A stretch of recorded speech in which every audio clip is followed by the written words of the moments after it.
శ్రీ దేవరకొండ బాలగంగాధర తిలక్ గారు రచించినటువంటి అమృతం కురిసిన రాత్రి అనే కవితా సంపుటిలోని నా కవిత్వం అనే ఈ కవిత మీకోసం.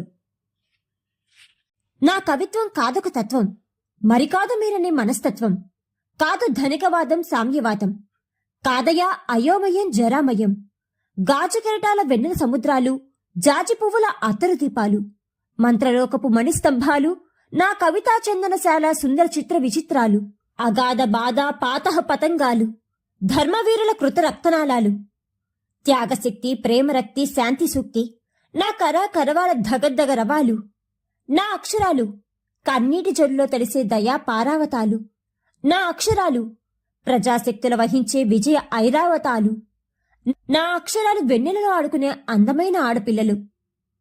కౌముది వ్రాతపత్రికలో 1941వ సంవత్సరంలో ప్రచురితమైన నా కవిత్వం అనే ఈ కవిత కనుక మీకు నచ్చినట్లయితే please like share subscribe to our channel. అమృతం కురిసిన రాత్రి అనే ఈ కవితా సంపుటిలోని మరిన్ని కవితల కోసం మన ఛానల్ని ఇప్పుడే సబ్స్క్రైబ్ చేసుకోండి.